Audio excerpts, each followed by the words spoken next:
Bonjour à toutes et à tous si vous nous retrouvez. On est toujours en direct depuis le salon du Made in France à la porte de Versailles, le MIF Expo. Les allées, il y a du monde. Et dans ces allées, il y a des kiosques d'information. Et depuis 2 ans, ces kiosques d'information institutionnels, il y a à la fois SGS, Entreprises et Découvertes, Origine France Garantie, mais aussi le réseau Excellence qui se sont rassemblés parce que finalement tout le monde fait partie de la même famille, tout le monde est complémentaire. Salut Baptiste, on se retrouve de nouveau. Voilà, vous voulez savoir ce que c'est OFG? C'est écrit là, c'est sur une plaquette, c'est beau, c'est tout simple. Il y a la boutique, il y a le magazine Feu en France. Voilà, vous êtes au bon endroit quand vous êtes au salon du Made in France. Il y a même Cocorifeu, la mascotte de la réindustrialisation. Elle est là, vous pouvez venir faire des selfies avec la mascotte. Et puis depuis 2 ans, avec Entreprises et Découvertes, SGS et le réseau Excellence pour EPV, on a un espace de démonstration où on va pouvoir voir 12 savoir-faire jusqu'à demain soir. Alors là, c'est 1083. Pourquoi Alexia n'est pas derrière cette filature? C'est un métier à tisser. Pourquoi elle n'y est pas? Parce qu'on va la retrouver dans le talk dès 18h20. Mais ça, c'est une surprise pour les chroniqueurs. Je ne peux pas encore tout dire. Vous allez voir évidemment des démonstrations. Venez au salon du Made in France. C'est organisé, cet espace de démonstration, par Origine France Garantie, par Entreprises et Découvertes, par SGS qui porte le label EPV et par le réseau Excellence. Et ensemble, on va pouvoir débattre sur les savoir-faire, l'avenir des savoir-faire, les mains de la France, cette intelligence de la main. Et c'est donc avec un grand bonheur que je retrouve encore aujourd'hui Gilles Attaf sur le plateau de Feu en France par Origine France Garantie. Comment ça va Gilles depuis tout à l'heure? Très bien, quand je suis à tes côtés, ça va toujours bien. C'est vrai. Et alors, on va se dire les choses. Je suis très très étonné, car habituellement, un samedi après-midi, je n'ai plus de voix. Pourtant, j'ai fait plus d'heures de direct que les années précédentes. J'ai encore de la voix, mais c'est surtout qu'on a eu du contenu de fond. On a eu des très très beaux débats sur ce plateau organisé par Origine France Garantie en partenariat avec le MIF Expo. On a eu des séquences absolument incroyables et on remercie d'ailleurs le MIF Expo de ce partenariat. Ça nous permet de mettre en avant Origine France Garantie, d'expliquer ce qu'on porte, nos projets, les valeurs de la certification Origine France Garantie, puis de recevoir des amis. Parce que là, autour de ce plateau, on va comprendre que l'union fait la force et qu'on est tous ensemble soudés pour porter une cause qui nous est chère, c'est la production sur nos territoires. Ensemble parce que chacune des forces ici présentes est complémentaire avec un dénominateur commun, celui du fabriqué en France, celui de la valorisation de nos savoir-faire. Rebonjour Luc Fauchois, je dis rebonjour. Bonjour pour l'antenne et rebonjour à nous dans la vie. Bonjour Anthony. Comment ça va Luc? Ça va très très bien et on est très heureux pour la 2e année consécutive de ce partenariat avec le réseau des entreprises d'excellence et bien sûr Origine France Garantie.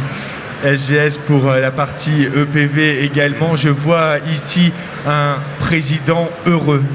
Absolument heureux parce qu'on rencontre beaucoup de monde. On peut mettre en avant toutes les vertus de la visite d'entreprise. C'est quand même une filière qui représente 22 millions de visiteurs chaque année pour 4000 entreprises où effectivement, par définition, ce n'est que du fabriqué en France. Ce n'est évidemment que du fabriqué en France et c'est uniquement du fabriqué en France que vous retrouvez ici au salon du Made in France. Bonjour Eric Angeboost, merci d'être avec nous, vice-président du réseau Excellence. Le réseau Excellence, c'est le réseau qui anime les labellisés EPV et ce réseau fait un très très grand travail. On en profite pour saluer Tristan Devitte que j'ai vu passer dans les allées hier, ce matin et qui fait aussi un travail extraordinaire. Vous êtes le président de l'EPV Muséo également. Merci d'être avec nous. Marc Brunel, directeur général d'Alliance France Cuir, parce que quand on parle de l'intelligence de la main, on va parler de la matière aussi et des filières. Et le cuir n'est pas en reste, c'est une filière, un secteur qui résiste, qui innove et qui nous prouve qu'on peut faire de belles choses. On peut s'inscrire aussi dans l'avenir parce que il est là aussi le sujet de cet échange entre nous. Comment on fait pour les préserver, nos savoir-faire, tout ce que l'on sait faire, nos mains de France, ces visages, ces sourires qui chaque jour produisent en France eh bien, ça va passer nécessairement par l'innovation. Peut-être un mot, effectivement, Gilles Attaf, sur, tu le disais, il n'y a que des amis autour de la table. C'est la complémentarité qui est matérialisée ici, dans cet espace de démonstration, durant ces 4 jours.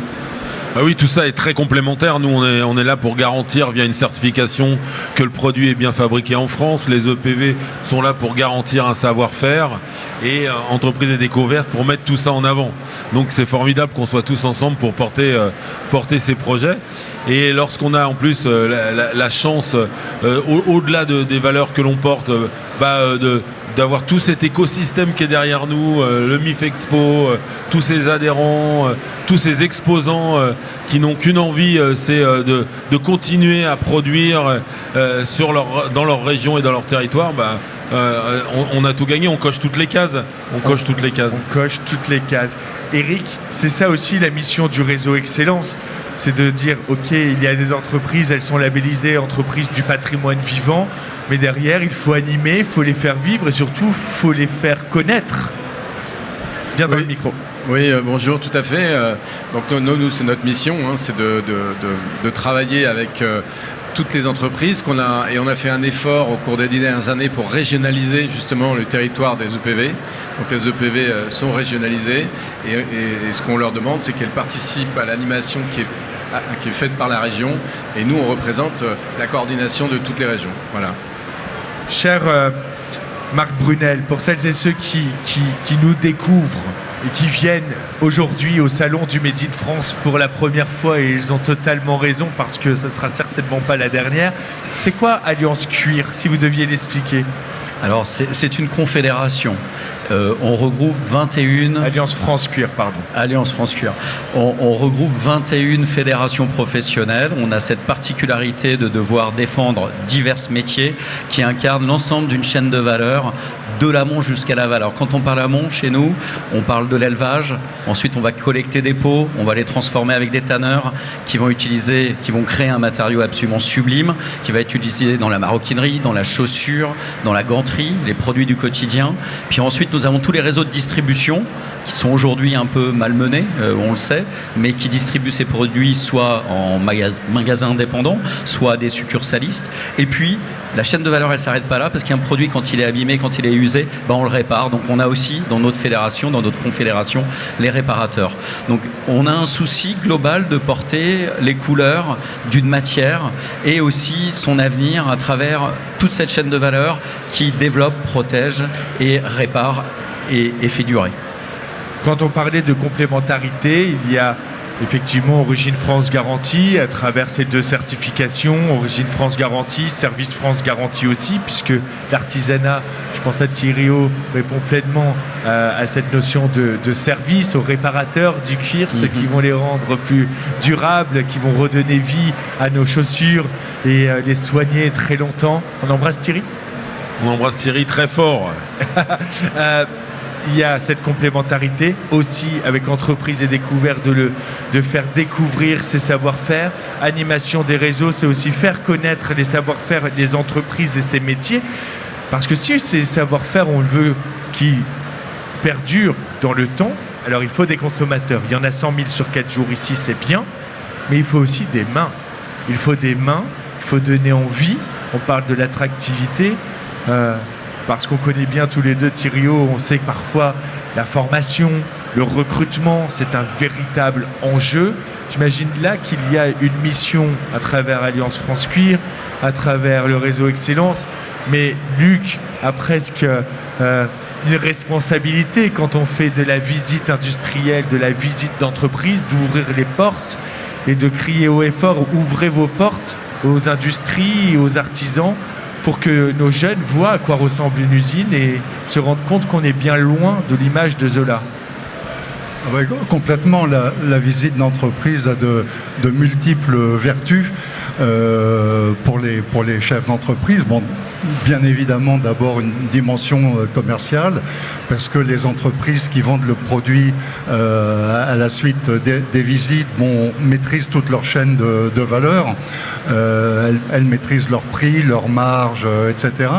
Mais au-delà de ça, tu parlais de recrutement, de transmission de savoir-faire. Effectivement, de plus en plus d'entreprises ouvrent leurs portes pour montrer les métiers aux jeunes, pour favoriser cette transmission, et aussi pour changer l'image de l'industrie, parce qu'on constate que de nombreux jeunes ont une image très, très décalée de la réalité des métiers industriels. Donc rentrer dans les ateliers, rentrer dans l'entreprise, ça permet de modifier cette image et de valoriser tous ces gestes, tous ces métiers, tous ces savoir-faire.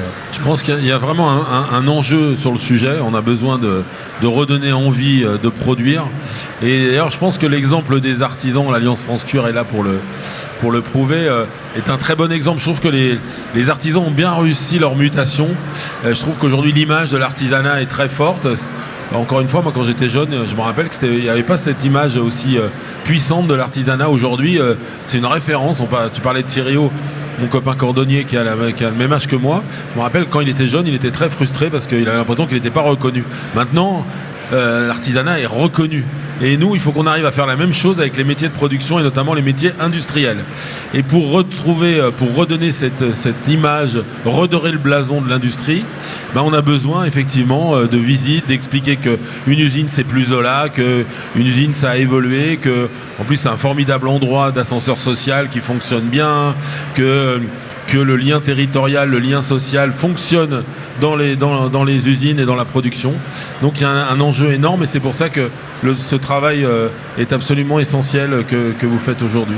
Oui, alors je voudrais rebondir sur ce que tu dis, Gilles, en prenant un exemple. Justement, je profite de la présence de Marc Brunel. Entreprises et Découvertes travaillent avec les entreprises et les accompagnent quand elles souhaitent ouvrir leurs portes, mais on travaille aussi beaucoup avec les territoires qui ont souvent un rôle décisif justement dans la valorisation des savoir-faire des entreprises qui exercent leur métier chez eux. Et il y a quelques années, on a monté une opération avec l'office de tourisme de Groyer, la ville de Groyer avait la volonté de montrer que l'industrie du cuir à Groyer n'était pas morte, puisqu'il y a quelques dizaines d'années, on appelait Groyer la capitale mondiale du cuir. Et donc, on a demandé à des entreprises d'ouvrir leurs portes. Ça devait être un événement unique et il y a eu un tel succès en termes de fréquentation de ces entreprises. Ça a permis justement de revaloriser l'image de l'industrie du cuir. Ça a permis des transmissions. Ça a permis de montrer que l'industrie du cuir était pleine d'innovation et ça a été un très très grand succès. Oui, parce que nous en région, finalement, dans les bassins d'emploi, les acteurs locaux ont souvent été un peu malmenés à certaines époques dans les années 80 quand l'industrie s'est moins bien portée et cette image de fermeture d'ateliers nous colle à la peau. Cependant, depuis les années 80, avec l'émergence notamment des groupes de mode, le luxe a tiré l'ensemble de nos ateliers vers le haut et on a retrouvé une compétitivité à l'international, on a retrouvé un développement économique et aujourd'hui les métiers qui sont les plus performants sur le territoire, je parle de la maroquinerie, embauchent. Alors qu'effectivement, dans les années 80, on a eu des sujets de fermeture d'ateliers, ce qui n'est plus du tout le cas. Effectivement. Eric, quand on anime le réseau Excellence, donc je le rappelle, ce sont les labellisés d'entreprises du patrimoine vivant. Heureusement qu'il y a le mot vivant, parce que dans l'imaginaire collectif, le patrimoine, c'est de la vieille pierre qui plus ou moins se casse la gueule avec des toitures qui fuient. Donc rien que là, il y a un travail culturel à faire. Le travail de ce réseau Excellence, est plutôt de montrer que ce côté patrimonial est de l'ordre de l'excellence et qu'il rayonne plutôt que de ne s'effrite. Oui, tout à fait. Alors, le réseau EPV regroupe des entreprises qui ont des vrais modèles économiques. C'est un réseau qui est un peu différent des maîtres d'art. Les EPV sont déjà des entreprises. La moyenne du réseau, on doit être autour de 7 à 8 millions d'euros de chiffre d'affaires. Donc, ces entreprises qui ont toutes entre 10, 15, 20 employés. Il y en a certaines qui en ont beaucoup plus. Hein. Donc, c'est déjà un tissu économique solide, j'ai envie de dire. Donc, c'est des gens qui ont d'une certaine manière, découvert le monde de l'entreprise, pas uniquement avec le savoir-faire patrimonial. Il y a du marketing, il y a de la comptabilité, il y a de la communication. Donc c'est un réseau d'entreprises assez puissant. Donc je rappelle aujourd'hui, ça représente à peu près 1200 entreprises. On a une dynamique très constructive depuis 2-3 ans. Ce réseau a retrouvé de la vigueur, notamment avec la visibilité qu'on trouve aujourd'hui avec vous. Hein. On en profite. Et on a aussi quelque chose qui va peut-être vous étonner, mais qui nous a fait un bien incroyable, c'est Notre-Dame. Quand Notre-Dame a été reconstruit, la France entière, voire le monde entier, s'est rendu compte que les entreprises qui ont travaillé sur Notre-Dame sont pratiquement toutes, et je crois qu'elles le sont toutes labellisées EPV. Et là, tout d'un coup, le peuple français s'est réveillé en se disant « Ah merde, ces mecs, ils sont quand même capables de faire des trucs exceptionnels. » Donc ça nous a beaucoup aidé, même politiquement, où ça nous a donné une visibilité extraordinaire. Alors justement, le sujet de cet échange a été nommé « Comment préserver nos savoir-faire ».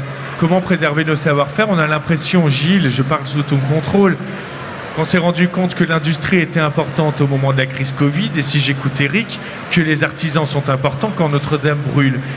Est-ce qu'il faut être, je ne vais pas faire El Kabash, mais est-ce qu'il faut voir la couleur du mur pour réagir et se réveiller pour se dire qu'on a besoin d'aimer, de dynamiser, de développer ce qu'on sait déjà faire en France. À minima, déjà, gardons ce qu'on a. Alors oui, gardons ce qu'on a, mais on a une chance quand même. Il faut essayer de prendre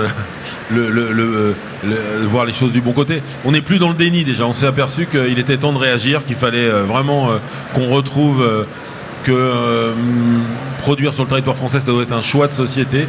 Je dirais même que ça doit être une cause nationale, d'une manière générale, pour garder notre liberté. Parce que la souveraineté, c'est la liberté, c'est la liberté de faire ses choix. C'est pas de se recroqueviller sur soi-même, mais au moins d'être en capacité de faire ses choix. Et on n'est plus dans le déni. On a compris que là, maintenant, il va falloir que les choses changent. Il va falloir redonner du pouvoir aux gens qui produisent, qui fabriquent, qui créent de la richesse par leurs mains. Moi, j'aime bien cette idée des métiers du faire, FAIRE. Voilà, c'est ça qui est important. Et que tous ces gens-là, on les mette en avant et qu'on se rende compte qu'en plus, il y a une vraie quête de sens. Quand on produit, c'est quand même beaucoup plus valorisant que lorsqu'on passe sa journée sur un tableau Excel. Et ça, pour ça que je trouve que, encore une fois, les artisans ont réussi leur mutation. Il faut qu'on arrive à faire la même mutation sur tous les métiers de production.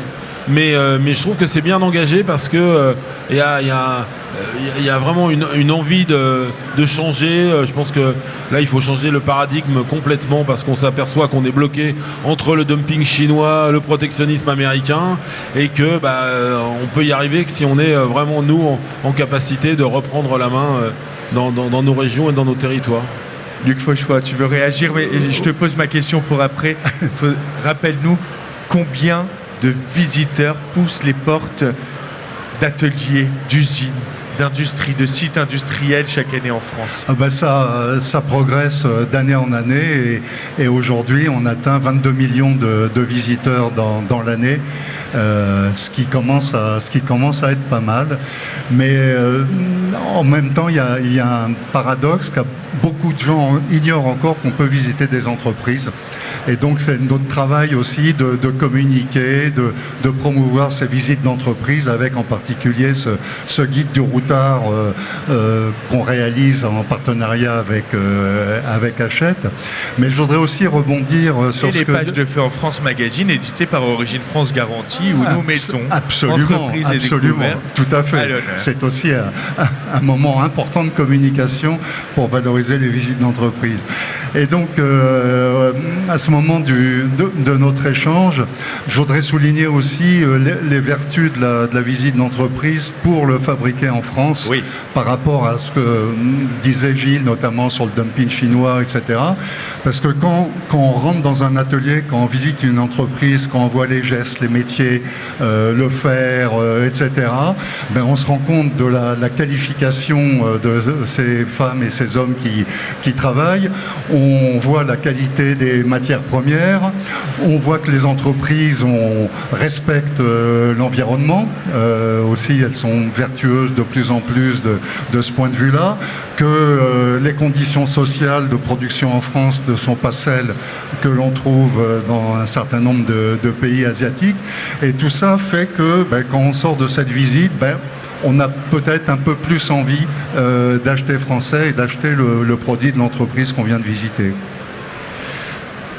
La visite d'entreprise, elle va venir valoriser. Il faut dire aussi une chose, je le répète régulièrement, et quand on fait une visite d'entreprise, c'est le retour que me font celles et ceux qui ouvrent les portes de leurs usines, c'est de dire, quand on fait une visite, le geste reste, le prix s'oublie. Le geste, le fait de le voir, le fait d'avoir une valeur de cette intelligence de la main, de ce savoir-faire, va derrière, finalement, contrer tous les arguments de « Ah, c'est peut-être plus cher, c'est peut-être un peu plus cher », parce qu'en fait, la notion aujourd'hui, c'est aussi de remettre dans la valeur dans ce qui est fabriqué. Marc ?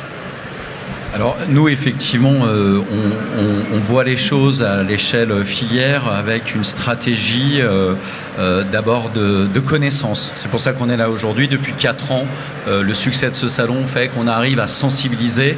Et hier, quelqu'un de l'équipe du Made in France me posait la question, pour vous, le Made in France, c'est quoi ? C'est le toucher. Parce que je pense que quand on n'a pas touché, on n'a pas compris. Quand on n'a pas compris, on ne peut pas aller plus loin dans la réflexion d'achat et autres.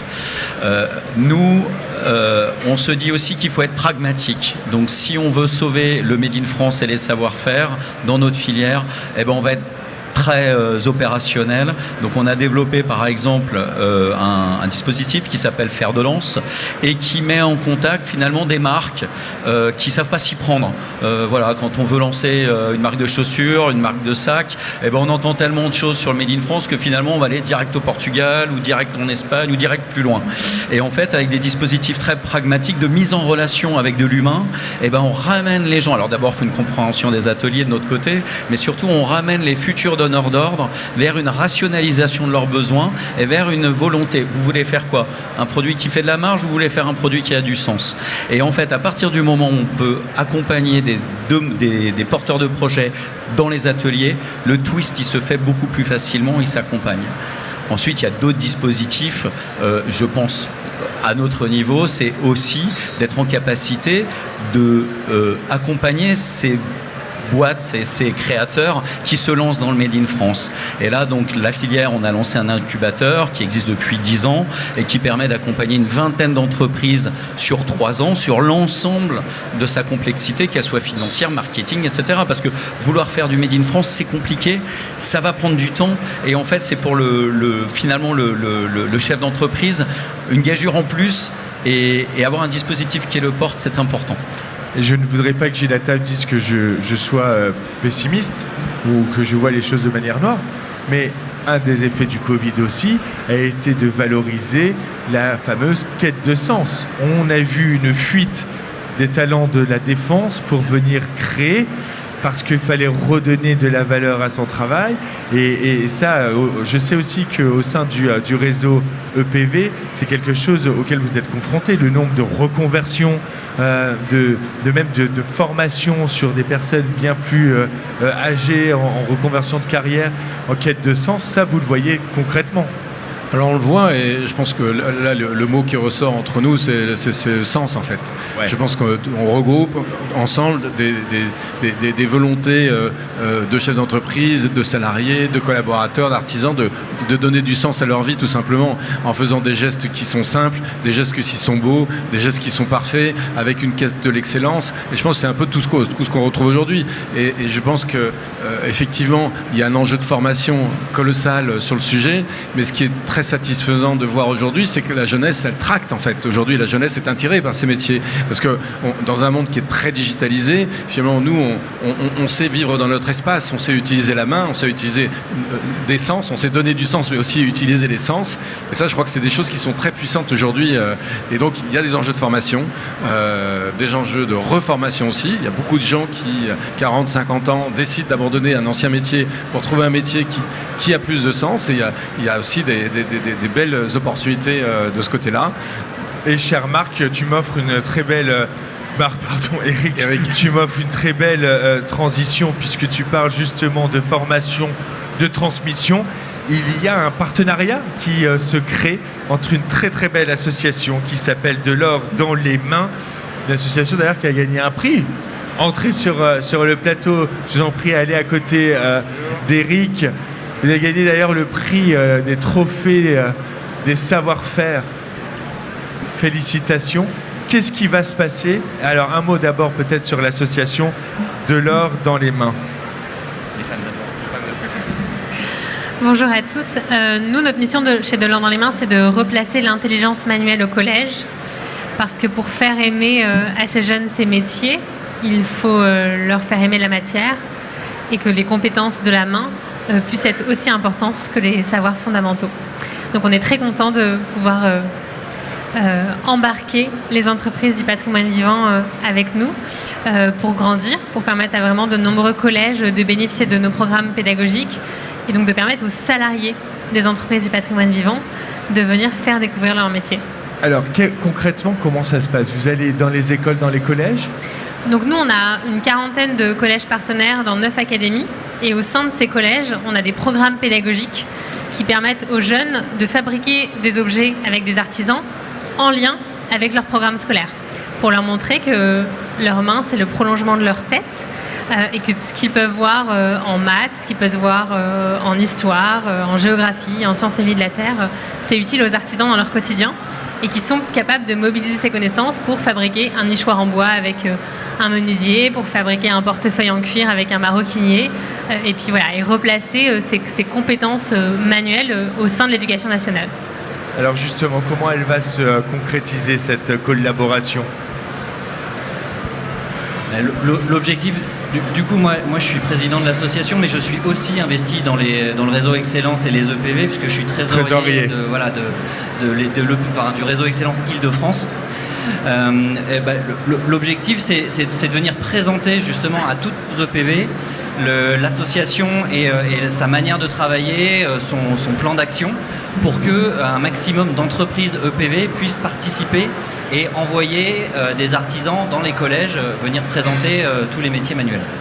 Et on a fait tout un travail de maillage entre les collèges intéressés, les entreprises qui peuvent être intéressées, de façon à ce qu'on puisse assez rapidement mettre en contact les collèges, les entreprises et bien entendu les futurs élèves qui viendront découvrir tout ça. Eh bien, félicitations. Vous avez un stylo pour signer? Vous avez tout, évidemment. Voilà, Élie va s'approcher sur la signature. Le temps que vous signez, ça me laisse l'occasion de remercier Luc Fauchois un peu plus personnellement, parce qu'avec Luc, on a travaillé fort avec Gilles, avec Saniala pour monter avec Prince également, pour monter ce stand commun et faire ces démonstrations. On va avoir 1083 encore tout à l'heure, je l'ai fait revenir dans le talk. Ouais. Gilles ne le sait pas, mais il va bosser tout à l'heure, c'est lui qui fera la démo, mais voilà, il l'apprend maintenant. Demain, on va avoir des belles démos. T'as mené ce programme et je sais qu'il te tient particulièrement à cœur, cher Luc. On va voir quoi demain? On aura les parapluies de Cherbourg. Ah, génial. Qui est une remarquable entreprise notamment, donc qui va faire des animations, des démonstrations. Voilà. Et le midi, on va déguster du miel bleu, Absolument. blanc, rouge. Je t'avoue que j'ai déjà commencé. Voilà, avec notre ami Arnaud Montebourg. Arnaud Montebourg qui fera la démonstration demain midi, effectivement, du miel. Alliance France Cuir, on vous retrouve ici au salon, évidemment. Merci. Avec beaucoup. plaisir. Merci Avec beaucoup. un super stand où vous pouvez vous faire glacer vos chaussures. oui. Je suis allé tout à l'heure. Réparer son Magnifique, je sais pas sac. si on les voit, mais j'ai fait glacer Cirer mes les chaussures Mais par quelle Eric. chance. Eric qu'on embrasse, qui fait un énorme travail sur le stand de l'Alliance France Cuir. C'est Là, le c'est stand où génial. on se fait cirer les pompes. Moi, j'ai le bout de ma semelle qui se barre. C'est signé. C'est signé. Félicitations. C'est signé. Longue vie à la collaboration et que de nombreux et nombreuses collégiennes puissent découvrir nos savoir-faire et peut-être faire naître des vocations. Merci beaucoup. Gilles, je te laisse une petite pause parce que moi je vais recevoir quelques invités. Ils sont certifiés Origine France Garantie. Je fais un petit plateau et puis on va se retrouver à 18h10 dans Anto et sa bande du MIF. Tu connais, c'est ce nouveau rendez-vous. On en a beaucoup parlé, j'ai hâte. Et t'as trouvé ton coup de cœur? Absolument. Oh, j'ai hâte de le savoir. Vous voulez savoir le coup de cœur de Gilles Attaf? Rendez-vous dès 18h10 pour Anto et sa bande du MIF. Lucie Bernard-Denis sera avec nous. À tout à l'heure.